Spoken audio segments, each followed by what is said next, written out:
Majority kasi ng mga clients natin, familiar lang sila sa SMDC True. because of the condo projects. Makakatulong to sa mga home buyers natin na nanonood ngayon, especially those who are not aware na meron tayong affordable housing projects by SMDC.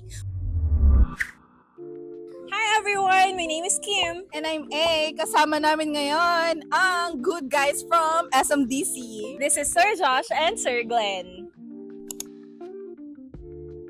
Sir, gaano katagal na ba ang SMDC, lalo na sa Pampanga at Tarlac? And kamusta na yung progress ng developments dito sa area? For Sunnyvale project sa Tarlac, it was launched last 2021.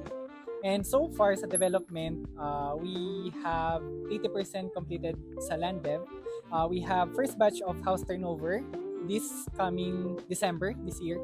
And for our amenities, ongoing construction na sila. Wow! So, kailan yung mga estimated completion ng projects natin? Estimated completion, I think it's in 2 to 3 years. Complete na natin yung buong project. How about yung project natin sa Pampanga, sir? For Pampanga, nag-launch ang pioneer project natin doon last 2017. So that is Cheerful Homes 1. And for Cheerful Homes 2, that was launched naman last 2021. Oh, okay. Pero dito, I believe meron na tayong mga residents. Correct, meron na tayong community for Cheerful Homes 1. So doon, ongoing ng pagta-turnover ng units natin. For Cheerful Homes 2 naman, this year, 2024 of December. Kamusta naman yung galaw ng prices ng projects natin dito, sir? Natatandaan mo ba kung magkano yung introductory price niya nung simulang nagbukas siya? For Cheerful Homes 1, I think we started below 1 million. But now, ang offerings natin, nagre-range na ng 1.2 to 2.1.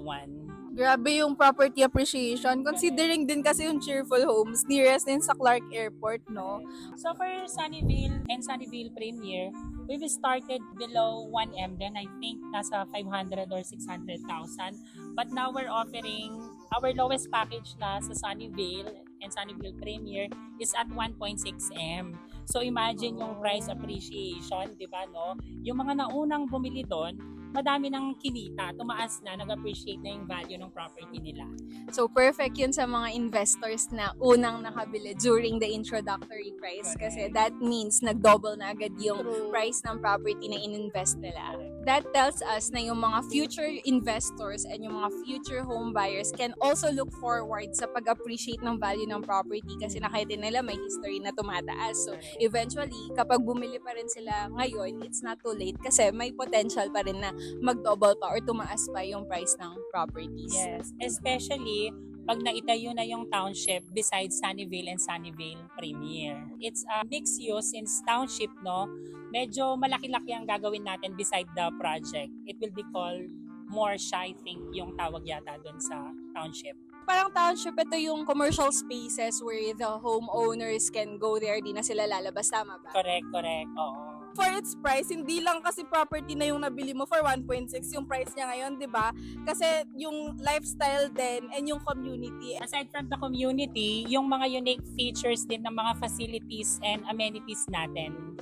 Like for Sunnyvale and Sunnyvale Premier, doon lang kayo makakakita ng very peculiar na basketball court if you have seen our basketball court renders sa Sunnyvale and Sunnyvale Premier. Yung sa clubhouse ng Sunnyvale and Sunnyvale Premier, sa taas nun, meron siyang gym.